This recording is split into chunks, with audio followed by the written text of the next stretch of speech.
qui était au palais présidentiel pour nous parler de cette audience accordée par le président de la transition à l'hôte de marque, le ministre russe des Affaires étrangères, qui est à Bamako. Sergueï Lavrov est en visite d'amitié et de travail.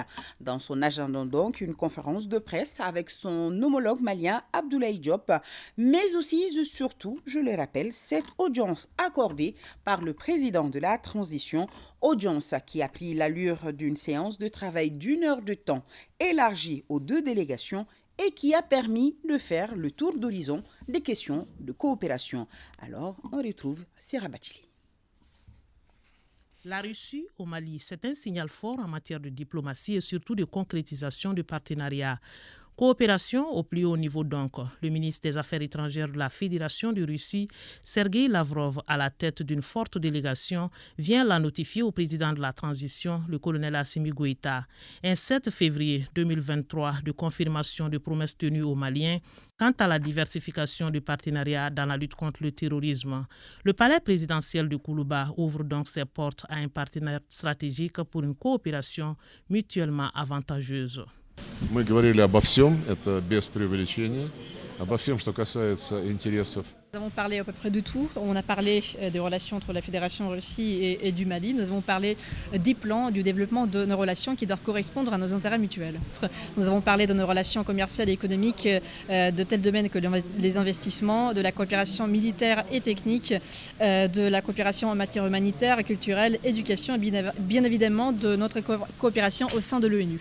Des secteurs clés et une trajectoire obligatoire pour le développement. Un accent particulier sera mis sur la lutte contre le terrorisme. La Russie affirme que la coopération militaire se renforcera davantage selon les besoins du terrain.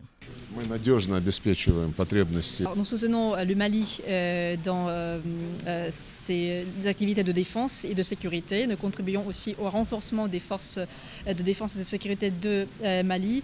Et bien évidemment, nous allons continuer notre coopération pour les augmenter encore davantage.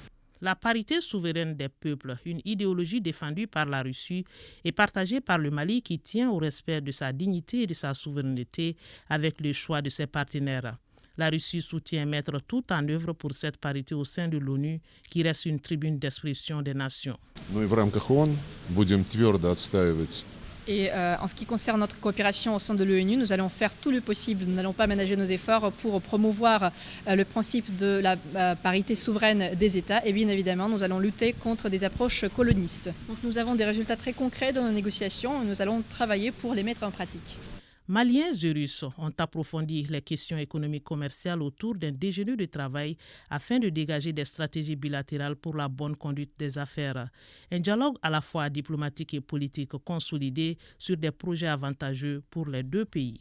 Il faut le signaler, les relations entre la Russie et le Mali sont traditionnellement amicales depuis l'époque des républiques socialistes soviétiques, URSS. De nos jours, ces relations ont atteint un autre niveau sur de nouvelles pistes. Le ministre des Affaires étrangères de la Fédération de Russie a quitté Bamako aux environs de 17 heures avec un programme de maintien de coopération plus que jamais solidifié avec de nouveaux enjeux.